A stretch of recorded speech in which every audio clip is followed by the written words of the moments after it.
อ้สีนี่เนาะโดยโอ้งามได้สีนี่ก็ได้สีตะมูพี่น้องเนาะสีแหล่บ้านเฮาห้องสีแหล่สีเลือดหมูพี่น้องนี่เนาะแบบว่ามันสิเป็นสีแดงอ่ำพี่น้องสีงามได้สีนี่ก็ได้พี่น้องเนาะโดยจะว่าโอเคบ่โดยโอเคงามคักโดยน้องก็มักแล้วได้สีนี้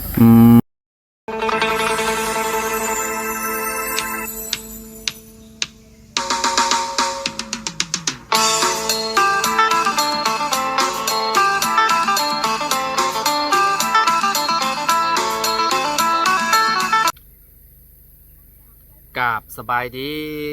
พ่อแม่พี่น้อง FC เบิร์ดสุขุสุคนเด้อพี่น้องบอกว่าสิอยู่ในและกระต่างประเทศเนาะก็ยินดีต้อนรับเข้าสู่ช่องบ่าวลาวซาแนลคือเก่าคือเดิมพี่น้องเนาะเปิดภาพมาเนาะพี่น้องยามแดงๆใกล้ชีค่ำเลยพี่น้องเนาะตะเว้นโมเมนต์ตกดินแล้วบ่พี่น้องเนาะแต่ว่ามันยามนี้นะค่อนข้างชีแบบ6 โมงก็ยังแจ้งอยู่พี่น้องเลยเนาะก็ถือว่าสุดยอดยามนี้เนาะถ่ายคลิปได้สบายเลย6 โมงก็ได้เนาะโอเคพี่น้องไปเบิ่งไปชมเนาะทางเฮือนน้องคำเพิ่นเนาะว่าสร้างเพิ่นแอมไปฮอดใส่แล้วพี่น้องก็ดีมุกดีใจน้ำน้องคำเพิ่นเนาะได้เฮือนงามๆพี่น้องเนาะแต่ได้ก็ขอบคุณเนาะผู้ใหญ่ใจดีขอบคุณแทนน้องคำเพิ่นหลายๆเด้อเนาะไปบัดนี้เดี๋ยวเข้าไปหาน้องคำเพิ่นไปเบิ่งเฮือนซานลาแปดลาวนำกันพี่น้องโดยเนาะสบายดีโอ้พี่น้องเนาะเข้ามายามแรงๆพี่น้องเนาะที่เฮือนน้องคำเพิ่นเนาะแอมฮะก็ได้ชำนีบ่น้องคำโอ้สีนี่เนาะโอ้งามได้สีนี่ก็ได้สีตะมูพี่น้องเนาะสีแหล่บ้านเฮาห้องสีแหล่สีเลือดหมูพี่น้องนี่เนาะแบบว่ามันสิเป็นสีแดงอ่ำพี่น้องสี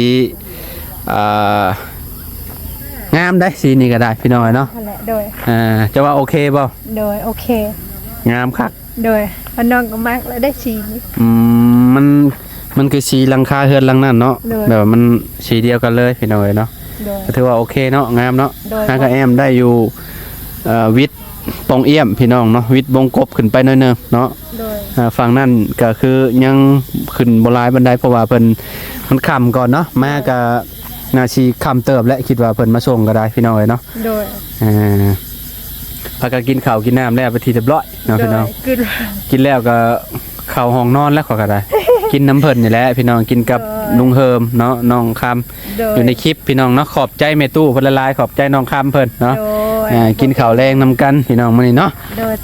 ไอ้เสมอขอมาโลแต่ว่าบ่มีอะไรก็คือไอเฮ็ดนั่นแหละกินผักกินยากินหน่อไม้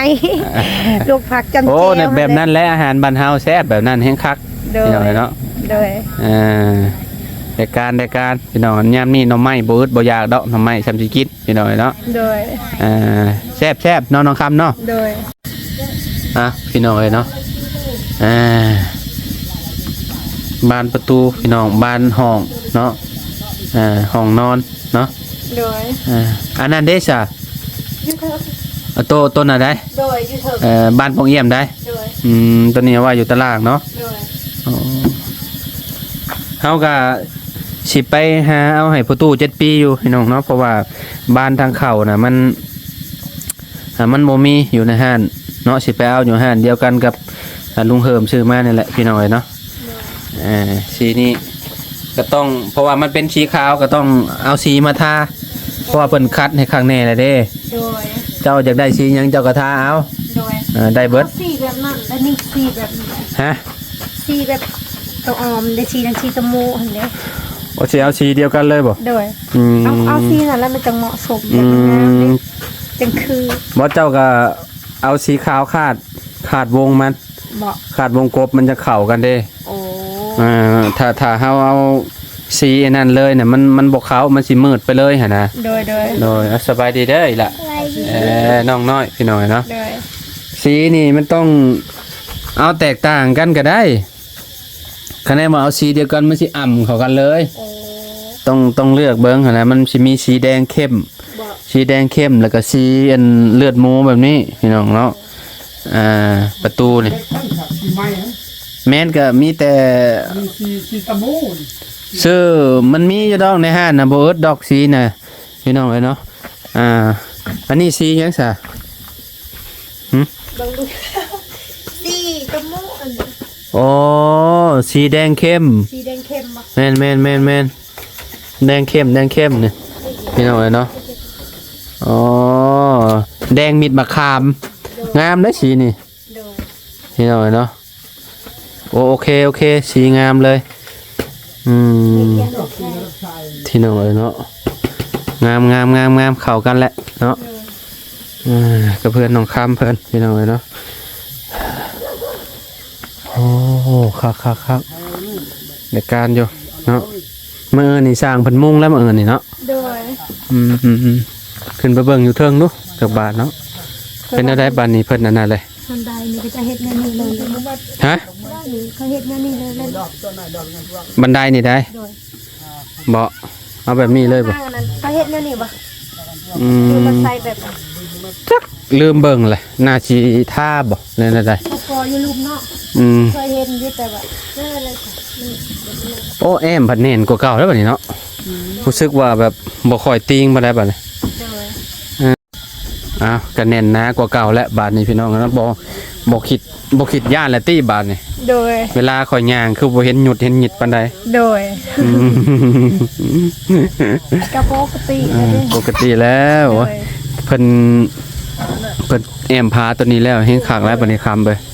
ข่อยว่ามันก็สิแน่นกว่าเก่าหลังคาอีกบาดนี้หลังคาก็ยึดเนาะเต็มเบิดเลยและบัดนี้มุมนี้นะสิกั้นให้แม่ตู้เนาะกั้นห้องหนึงอยู่นี่เนาะก็ได้แล้วบัดนี้ เป็นดอกลูก สีเฮือนแซลมอนกับสีนี่บ่ฮะลืมแล้วเขาก็ได้พี่น้องแม่นเลยนะ เข้าไปเบิ่ง แม่นสีนี่เนาะพี่น้องเนาะ โดย น่าสิสีนี่แหละ แต่ว่ารัดตอกแบบประหยัด สีเลือดหมูเข้มพี่น้องเนาะ โดย ทางน้องคำเพิ่นก็เนาะโอเคเพิ่นว่าเนาะได้การแบบนี้ก็ได้ถือว่าสุดยอดแล้ว ก็มักนี่แหละสีนี้ เบิ่งบ่เบื่อได้สีแบบนี้ก็ได้ ดูเฮาไปนะขี่รถอีหยังเขาเห็นสีนี้ เพื่อนข่อยแบบนี้แหละอันหักเข้มกว่าเพื่อนเจ้าอีกสีน่ะเข้มแบบโคตรมืดเลยสีกาแฟ โดย กาแฟพี่น้องกาแฟแบบกระเจ้าทรงข้นๆดำปื้อๆแบบนั่นแหละเฮือนคนน่ะก็เจ้าว่าเฮือนดินต้องเฮ็ดสีให้มันสว่าง โดย มันจังอันนั้นมันจังเย็นก็เจ้าว่า โดย แต่เฮือนเฮานี่โคตรเข้มเลยแบบสีแบบใส่หลายปีเนี่ยนะประมาณ14-15 ปี โดย แต่เฮือนฮะก็ได้6-7 ปีเนี่ยยังหลายปีอยู่ดอก โดย จังเปลี่ยนใหม่ฮะนะเพราะว่าถ้ามันเบิดคุณภาพมันสิแกะเอาเองเด้มันเป็นอีหยังมันเป็นยางพี่น้องเนาะ แม่ มันเป็นยางเนาะ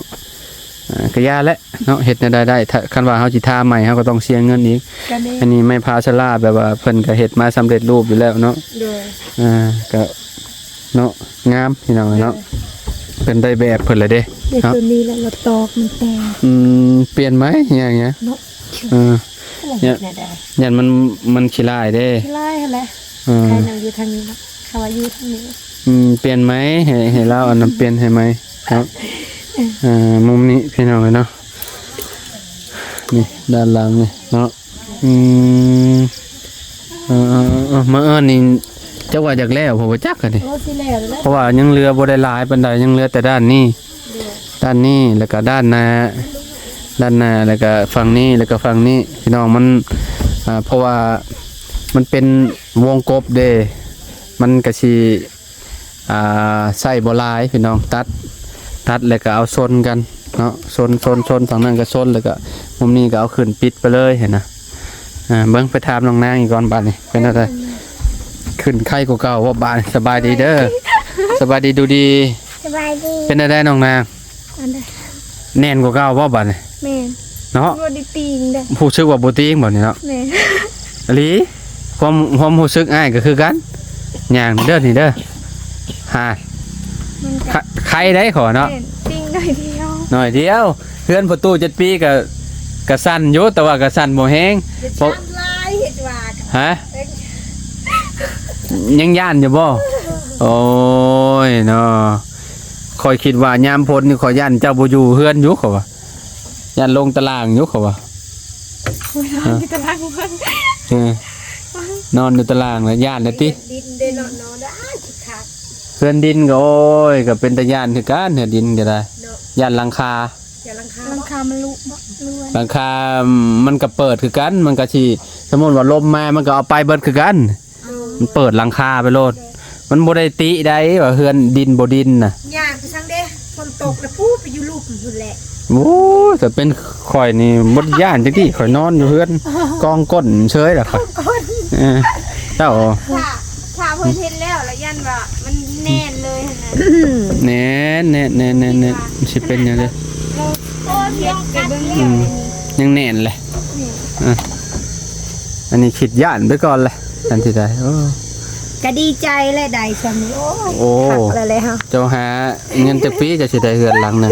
50 ปีก็บ่ได้ดอกน้อง 50 ปีก็เพิ่นสิได้ติ โอ้ย เฒ่าก่อนเนาะ โอ้ยเท่าไปก่อนเลย อื หาม มาได้มันเป็นเรื่องงาน แม่น หาเงินยากแพงยาก อันนี้ก็เบิดเป็นเท่าไหร่แล้วได้นี่ โดย อ่า ก็ดีใจแหละซ้ํ เจ้าว่าเบิดเท่าไหร่เลย ก็บ่ฮู้ ยังบ่ฮู้บ่ โดย เออ ก็ประมาณ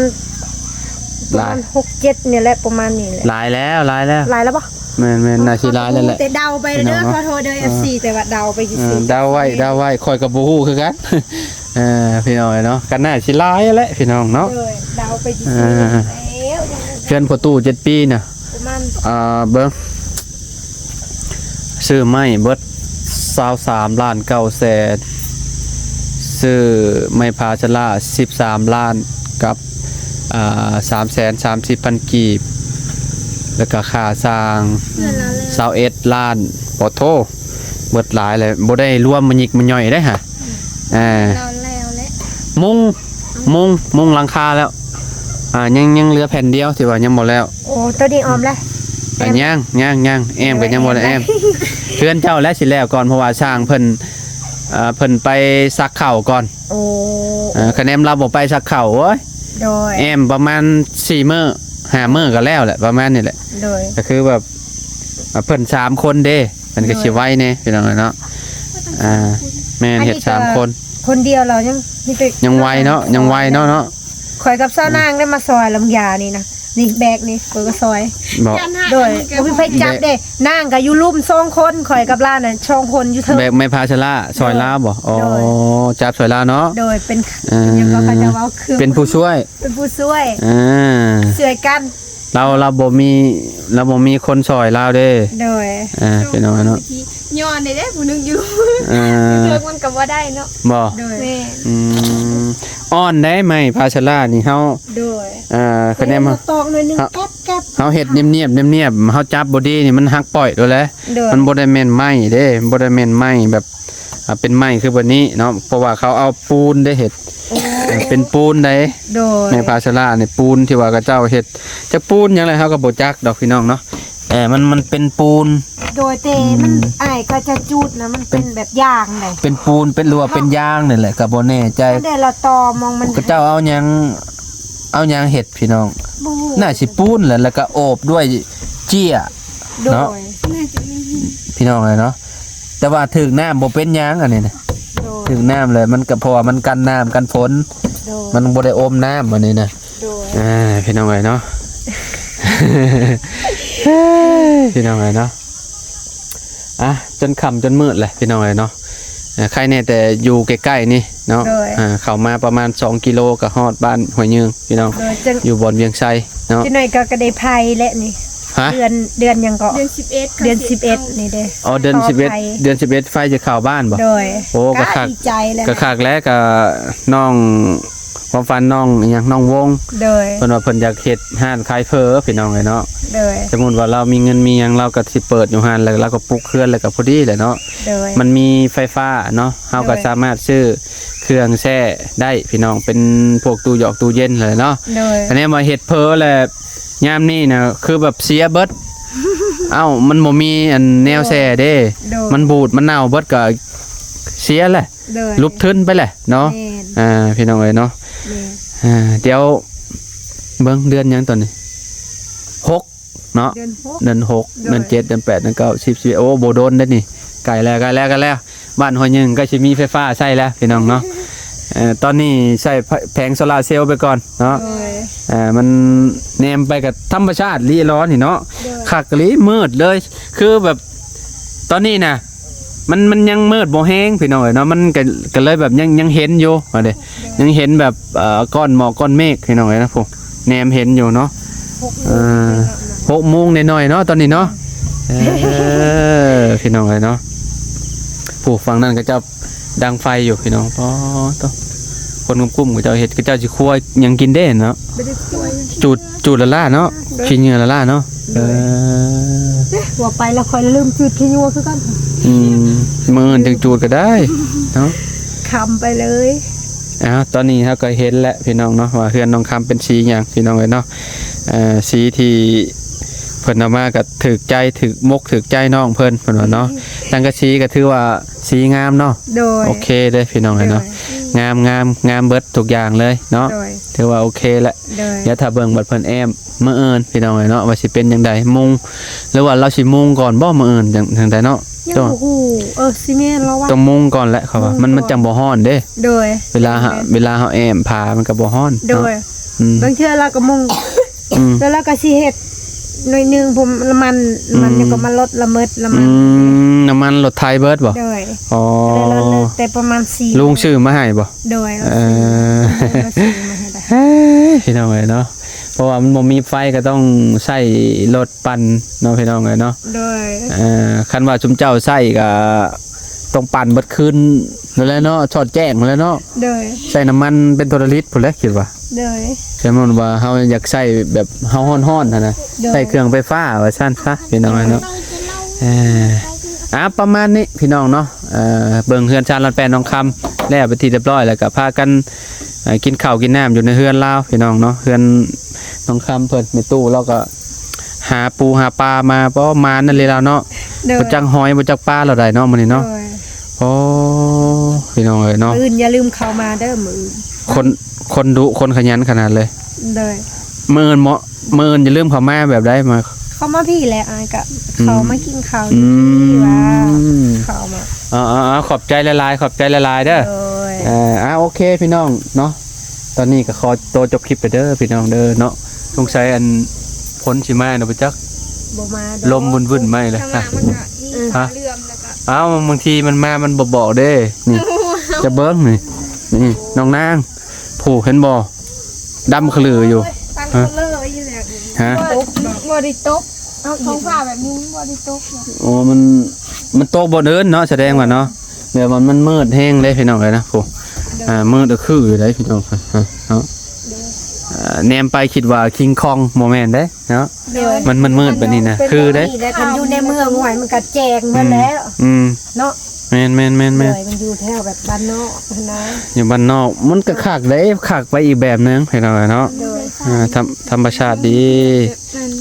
โอ้มีไฟฟ้ามันก็สว่างมาแล้วแถวนี้เจ้าก็อยากเบิ่งยังก็สะดวกสบายกว่าเก่าอยากเบิ่งโทรทัศน์ก็เบิ่งเนาะพี่น้องเนาะแบบมันมีทุกอย่างเลยว่าง่ายๆซะเนาะอยากใส่พัดลมก็ใช่เนาะช่วงมันร้อนก็นอนบ่อยากหลับพุ่นแหละเนาะแล้วยามนี่เนี่ยไข้แน่บ่เพราะว่ามันฤดูฝนแหละเด้ก็ปกติเย็นอยู่เนาะเย็นอยู่ซะเนาะแต่ช่วงนั้นน่ะช่วงเดือนสมมุติว่าเดือนเมษาเบิดนี่เดือนพฤษภาบ่แม่นแล้วเนาะร้อนเดือนนี่เนาะเดือนเมื่อกี้นี่เนาะร้อนแห้งเลยพี่น้องเนาะสุดยอดเลยนอนแทบสิบ่ได้เลยเฮานอนเฮาพักอยู่เวียงไส้น่ะห้องพัดลมนี่แบบโอ้มันอายบ่มันอายแบบอายร้อนแห้งนอนจะบ่อยากหลับเคยนอนอยู่สวรรค์เนาะเปิดพัดลมมืดคืนมันร้อนแฮงแนวมันบ่ได้ตู้หมอนผ้าห่มโอเคพี่น้องเนาะมื้ออื่นพ่อกันใหม่เด้อเนาะเอาสบายดีเด้อเนาะขอบมุกขอบใจหลายๆเด้อเอาอีละไปโดยคือกันโดยร่ำรวยบ่ทุกคนที่เข้ามารับชมคลิปเด้อพี่น้องเนาะร่ำรวยเด้อถึกเลขเด้อให้สุขภาพแข็งแรงเด้อแล้วก็ต่างประเทศแล้วก็อยู่ลาวอย่าลืมกดใจในเด้อแล้วกดใจแล้ว ฝากกดไลค์กดแชร์หน่อยเด้อเนาะ โด โอย เคไปพี่น้องเนาะ ขอบใจหลายๆเด้อ โดยคือกันเด้อพี่น้องเด้อสบายดีเด้อพี่น้องพอกันใหม่โดย